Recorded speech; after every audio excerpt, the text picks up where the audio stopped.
അപ്പൊ നിങ്ങൾ തമിഴ്നാട്ടിൽ കണ്ട പോലെ തന്നെ വടക്കേ നടയില് നമ്മുടെ ഗുരുവായൂര് ഒരു സംഭവം ഉണ്ടല്ലോ അതിന്റെ പേര് തന്നെ അത്താണി എന്നാണ് പറയുന്നത്. അതിന് ചരിത്രപരമായിട്ട് ഒരു സംഭവം ഉണ്ട്.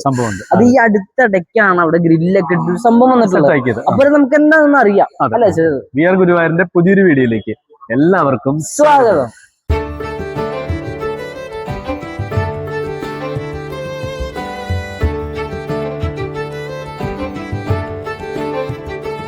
ഗുരുവായൂർ അമ്പലത്തിലെ കാര്യസ്ഥനായിരുന്ന കണ്ടിയൂർ പട്ടത്ത് നമ്പീശൻ എന്ന വ്യക്തി ഗുരുവായൂർ ആറാട്ട് ദിവസം നമുക്ക് പറഞ്ഞല്ലോ ഒരു സ്ഥലത്തിനെ കുറിച്ച്, അവിടെ ഇങ്ങനെ അമ്പലത്തില് കാവൽക്കാരനായിട്ട് നിൽക്കുകയായിരുന്നു. അപ്പോ ആ സമയത്ത് നമ്മുടെ അമ്പലവുമായിട്ട് ബന്ധപ്പെട്ടുണ്ടല്ലോ ഇഷ്ടപ്പെടാത്ത കുറച്ച് ആൾക്കാരുണ്ട്, അതായത് രാജവിരോധികൾ. അതെ, രാജവിരോധികളായിട്ടുള്ള കുറച്ച് ആൾക്കാരുണ്ട്. അദ്ദേഹത്തെ ആക്രമിച്ചു. അതെ, ആക്രമിച്ചു തന്നെ പറയാം, ആക്രമിച്ചിട്ടുണ്ടായിരുന്നു. അതുപോലെ തന്നെ അതിൽ ആ ഒരു ഇപ്പൊ പറഞ്ഞല്ലേ സ്ഥലത്തെ കുറിച്ച്, അവിടെ ഒരു അത്താണി ഇരിപ്പുണ്ട്. അവിടെ ഒരു ബോർഡ് വെച്ചിട്ടുണ്ട്, അതിന്റെ ചരിത്രം കാര്യങ്ങളൊക്കെ പറഞ്ഞുകൊണ്ട്. അതെ, അതിപ്പോ പുതിയതായിട്ട് പണിയത് ചെയ്തിട്ടുള്ളതാണ്. പിന്നെ എന്താ വെച്ചാൽ അത്താണി എന്ന് പറഞ്ഞാല് നമ്മള് പണ്ട് കാലങ്ങളിലെല്ലാം ഒരുവിധ സ്ഥലങ്ങൾ കാണുന്ന ഒരു സാധനം. അതായത് നമ്മുടെ ഈ കല്ലിന്റെ രണ്ട് കാല് കൊടുത്ത് അതിനുള്ള ഇങ്ങനെ വെച്ചിട്ടുള്ള അത്താണി എന്ന് പറയുന്നത്. അപ്പൊ അവിടെയാണ് ഇദ്ദേഹം ഈ മറ്റേ എന്താ പറയുക കാവൽക്കാരനായിട്ടുണ്ടായിരുന്നത്. അപ്പൊ അന്നേരാണ് രാജവിരോധികൾ വന്നിട്ട് അദ്ദേഹത്തിന് അപായപ്പെടുത്തിയത്. അപ്പൊ അന്ന് ആറാട്ട് എന്ന് പറഞ്ഞാല് നമ്മുടെ ഇവിടെ അല്ലായിരുന്നു, ചാട്ടുകുളത്തായിരുന്നു. അവിടെ ചാട്ടുകുളത്തിന് വലിയൊരു കുളം ഉണ്ട് അവിടെ. അതിന്റെ ഞങ്ങള് വീഡിയോ പറഞ്ഞിട്ടുണ്ട്. അപ്പൊ അവിടെ നിന്നാണ് ആറാട്ട് കഴിഞ്ഞു വരുന്ന ആനകള്. അവിടെ നിന്നാണ് ആറാട്ട് കഴിഞ്ഞു വരുന്നത്. ഈ ആറാട്ട് കഴിഞ്ഞ് വരുന്ന ആന ഈ സ്ഥലത്ത് എത്തിയപ്പോ അവിടെ നിന്ന് ഒരടി മുന്നോട്ട് നീങ്ങാതെ ഏത് ആനയാന്ന് വെച്ച് കഴിഞ്ഞാൽ ആറാട്ട്, അതായത് ചാട്ടുകൊടുത്ത് ആറാട്ട് കഴിഞ്ഞിട്ടുണ്ടല്ലോ ഈ ഭഗവാനെ ഏറ്റി വരുന്ന ആന ഉണ്ടല്ലോ, അതാണ് മെയിനായിട്ട് ആന. അവിടെ നിന്ന് ഒരടി പോലും മുന്നോട്ട് പോകാതെ അവിടെ നിന്ന് പാപ്പാന്മാരും ആൾക്കാരും എന്ത് ചെയ്താലും ആന അവിടെ നിന്ന് മാറണില്ല. അത്രയും ഇതായിട്ട് ആന അവിടെ നിൽക്കുക. അപ്പൊ എന്താണിത് അറിയാൻ വേണ്ടിയിട്ട് അഷ്ടമംഗലം വെക്കാൻ വേണ്ടിയിട്ട് ജ്യോതിഷ പണ്ഡിതന്മാരെന്നെ ഒക്കെ വിളിച്ച് കാര്യങ്ങളൊക്കെ അന്വേഷിച്ചു എന്നറിയാൻ. കാരണം ആന എന്ത് ചെയ്താലും അവിടെ നിന്ന് പോകുന്നില്ല, മുന്നോട്ട് അടി മാറില്ല. അതെ, അപ്പൊ അതെന്താണെന്ന് അറിയാൻ വേണ്ടി വെച്ചപ്പോ ഈ നമ്പീശൻ അവിടെ വെച്ചിട്ട് അപായപ്പെട്ടിട്ടുണ്ട്. അപ്പൊ അദ്ദേഹത്തിന്റെ വീട്ടുകാര് ആ ഉമ്മത്തിന്റെ സങ്കടം നിവർത്തിച്ചു കൊടുക്കണം, അതിന് വേണ്ടിയിട്ടാണ് ആന അവിടെ നിന്നത്. ആ കാര്യം മറ്റെന്താ ശരിയായാൽ മാത്രമേ ആ ആന അവിടെ നിന്ന് മുന്നോട്ട് പോകുള്ളൂ. ശരിക്കും പറഞ്ഞാൽ അവിടെ തന്നെ മരിച്ചു. അതെ, അവിടെ മരിച്ചാണ് അവിടെ നിന്ന് ആക്രമിച്ചുകൊണ്ടാണ് മരിച്ചത്. അതെ, അതുകൊണ്ടാണ് അവിടെ വരുമ്പോ അവിടെ മരിച്ച ഒരാളുണ്ടല്ലോ, അതുകൊണ്ടാണ് ആന നിൽക്കാൻ കാരണം.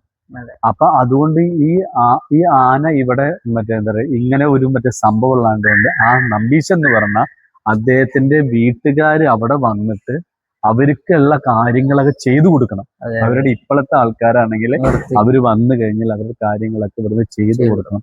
അതുകൊണ്ടാണ് ആറാട്ട് ഉത്സവത്തിന് മേളം വരുമ്പോ അവിടെ എത്തിക്കഴിഞ്ഞാൽ വാദ്യോപകരണങ്ങളെല്ലാം സ്റ്റോപ്പ് ചെയ്യാം.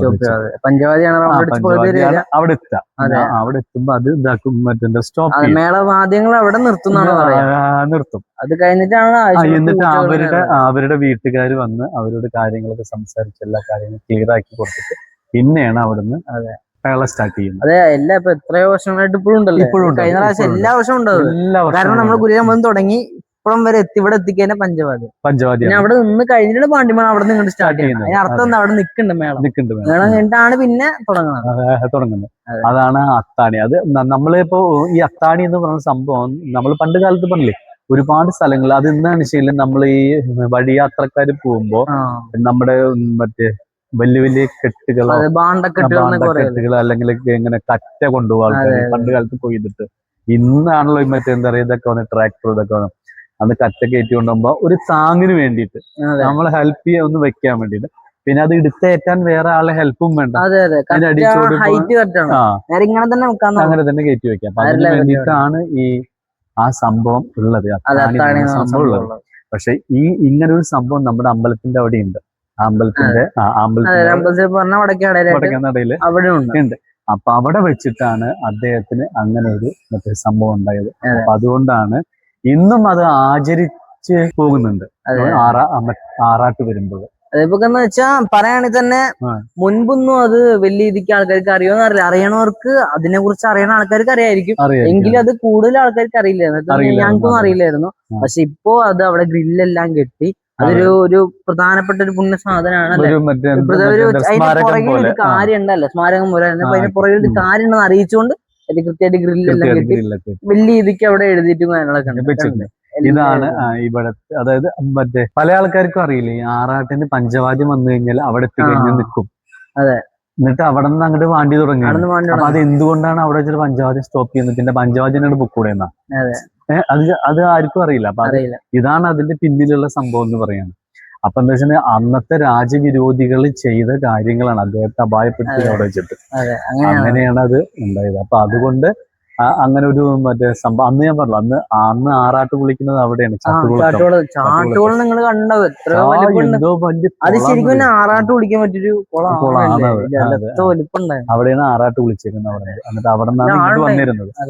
അങ്ങനെയൊക്കെയാണ്. പിന്നൊക്കെയാണ് ഇവിടെയൊക്കെ സെറ്റ് ആയത്. ഇവിടെയൊക്കെ ഓരോ കാര്യങ്ങൾ. അപ്പൊ അതിന്റെ ഒക്കെ ഓരോ കാര്യങ്ങളുണ്ടാവും. അത് അപ്പൊ ചരിത്രം എന്ന് പറയണത് എങ്ങും തീരണില്ല. പഠിക്കാൻ ഇഷ്ടം പോലെ ഉണ്ട്, അറിയാൻ ആൾക്കാരും ഉണ്ട്, നിങ്ങളെ പോലെ ഞങ്ങളെ പോലെ. അത് ഇഷ്ടം പോലെ ഉണ്ട്. അപ്പൊ ചരിത്രങ്ങൾ ഇനിയും ഞങ്ങളുടെ ചാനലിൽ അറിയും. അല്ലെ, ചാനലിൽ വിടണമായിരിക്കും വീഡിയോസും കാര്യങ്ങളൊക്കെ. കാരണം അത് ഒരു കേൾക്കാരസുള്ള സംഭവം. കാരണം നമ്മളില്ലാത്ത കാലഘട്ടത്തിലും നമ്മളൊക്കെ മുന്നേ ഉണ്ടായിരുന്ന കുറെ മറ്റേ സംഭവങ്ങൾ അതിങ്ങനെയായിരുന്നു, അതുകൊണ്ടാണ് അതിങ്ങനെ ആയത് എന്നൊക്കെ നമുക്കറിയാൻ ഒത്തിരി ആഗ്രഹമുണ്ട്.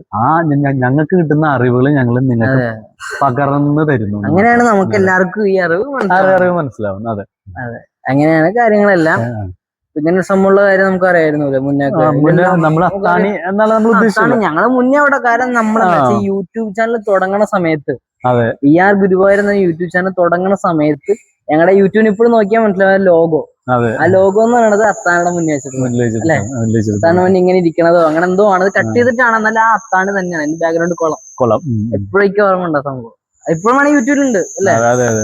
അങ്ങനെ അത്താണിയുടെ ഇങ്ങനെ കൈ വെച്ചിരുന്നത് ഇരിക്കണം. എന്തായാലും ആ സ്പേസ് തന്നെയാണ്. പിന്നെ അതുപോലെ തന്നെ ഈ ആറാട്ട് ഉത്സവത്തിന്റെ അന്ന് ഈ ആറാട്ട് കുളത്തിൽ കുളിക്കാൻ, അന്നത്തെ ദിവസം ആറാട്ട് കുളത്തിൽ എല്ലാവർക്കും ഇറങ്ങി കുളിക്കാം.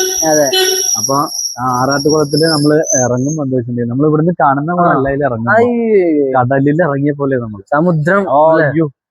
അത്രയും ഭയങ്കര സെറ്റപ്പ്. എന്ത് വലിപ്പാന്ന് പറഞ്ഞ, നമ്മളിപ്പോ ഇങ്ങനെ പടമുണ്ടല്ലോ, അതിനപ്പുറത്ത് ഗ്രില്ലുണ്ട്, അതിന് ചാടി അത് നീന്തി കാണാൻ റൗണ്ട് അടിച്ചു വരാം. അതിന്റെ റൗണ്ട് ഉണ്ട് നടുക്കായിട്ട്. അവിടെ വരെ എത്തുമ്പോൾ നമ്മൾ ചുരുമാതിരി എടുക്കത്ത് വലിപ്പം. പിന്നെ അതും കഴിഞ്ഞിട്ടാണ് കുറച്ചും കൂടി മുകളിൽ നടുക്കെത്തുക ഗുരുവായൂരപ്പൻ. ഞാൻ കഴിഞ്ഞ പ്രാവശ്യം ഒക്കെ ഉണ്ടായിരുന്നില്ലേ, ഇപ്രാവശ്യം പോണം. പിന്നെ തീർച്ചയായിട്ടും ചാടണം നമ്മൾക്ക്. അപ്പൊ അതൊരു പ്രത്യേക അനുഭവമാണ്, രസമാണ് ശരിക്കും. അത് തിരക്കുണ്ടാവും കേട്ടോ. കൃഷ്ണന്റെ അവിടെയൊക്കെ കൊറേ കഴിഞ്ഞിട്ടൊക്കെ പോയാ മതി അല്ലേ. അത് ഞാനൊക്കെ വിചാരിച്ചിട്ടുണ്ട് നീന്തി നിക്കണം. പക്ഷെ അവിടെ നിൽക്കാനുള്ള സ്പേസ് ഉണ്ട്. അതെനിക്കറിയില്ലായിരുന്നു. കാരണം അന്നത്തെ പ്രത്യേകത എന്താ വെച്ചിട്ടുണ്ടെങ്കിൽ അന്നേ ദിവസം കുളത്തിന്റെ നടുക്കിലിരിക്കുന്ന ഗുരുവായൂരപ്പനോട് നമുക്ക് നമ്മുടെ എല്ലാ സങ്കടങ്ങളും പറയാം. ആ സങ്കടങ്ങളും സന്തോഷകരമായിട്ടുള്ള കാര്യങ്ങളും സങ്കടകരമായിട്ടുള്ള ആഗ്രഹിക്കുന്ന കാര്യങ്ങളും പറഞ്ഞു കഴിഞ്ഞാൽ അത് സാധിച്ചു തരുമെന്നാണ് വിശ്വാസം. ശരി, വിശ്വാസം ഉണ്ടല്ല. കാരണം 10ാം ക്ലാസ് എക്സാം ഞാൻ 8, 9, 10 ഞാൻ കുറെ ടെൻഷൻ അടിച്ചു. SLC എക്സാമിന്റെ കാര്യം ആലോചിച്ചിട്ടൊക്കെ 8, 9 ആയപ്പോ 9ാം ക്ലാസ്സിൽ ഞാൻ അന്ന് ഭഗവാനോട് പറഞ്ഞു, അച്ഛൻ പറഞ്ഞു SLCനെ കുറിച്ച് അങ്ങനെ ഇതിലൊക്കെ പ്രാർത്ഥിച്ചോളാൻ പറഞ്ഞു. ഞാൻ ഭഗവാനോട് നല്ലൊരു മാർക്ക് വേണം, സഹായിക്കണം, എന്നാലും പഠിക്കാനൊരു മൈൻഡ് വേണം. എപ്പോഴും മൈൻഡ് വേണം, എന്റെ എപ്പോഴും കളി മാത്രമാവരുത്. ആ ഒരു സംഭവം വേണമെന്ന് ഞാൻ പെട്ടെന്ന് പ്രാർത്ഥിക്കാറുണ്ട്. ഞാൻ മറന്നെടുക്കുകയാണ് ശരിക്കും പറഞ്ഞത്. എനിക്ക് ഇപ്പൊ ഓർമ്മ അച്ഛൻ പറഞ്ഞപ്പോ. അതെ, ഞാൻ പ്രാർത്ഥിച്ചു. കറക്റ്റ് നടക്കും. 94% എനിക്കുണ്ട്. അത് വിശ്വക്കല്ലേ. ഇപ്രാവശ്യം പുതിയൊരു പ്രാർത്ഥന. ഓരോ വർഷം നമ്മള് അപ്ഡേറ്റ് ആവണം ഓരോ വർഷം. അപ്പൊ ഇന്നത്തെ വീഡിയോ ഇങ്ങനെയൊക്കെയുള്ള സംഭവം ചരിത്രപരമായിട്ടുള്ള കാര്യങ്ങളാണ്. അപ്പൊ അവിടെ വെച്ചൊരു ഇൻസിഡന്റ് ഉണ്ടായത് കൊണ്ടാണ് ഇന്നും അത് ആചരിച്ചു പോകുന്നുണ്ട്. ആ ഒരു പഴയ രീതിയിൽ തന്നെ അതിന്റെ ആചാരങ്ങൾ, അനുഷ്ഠാനങ്ങളെല്ലാം കൂടിയിട്ട് ഇന്നും അതുപോലെ കൊണ്ടു നടക്കുന്നത്. ഇപ്പോഴത്തെ ടെക്നോളജി ആയിട്ട് ബന്ധപ്പെട്ട ആൾക്കാർക്ക് അതിനെ അറിയാൻ വേണ്ടി ചരിത്രം കൂടിയാണ്. അതുപോലെ അങ്ങനെ വെച്ചാലാണ് അറിയാൻ പറ്റുള്ളൂ. നല്ല പരിപാടിയാണ്. അപ്പൊ നമുക്ക് ഇനി അടുത്തൊരു വീഡിയോയുമായി വീണ്ടും കാണാം. അതുവരേക്കും നന്ദി, നമസ്കാരം.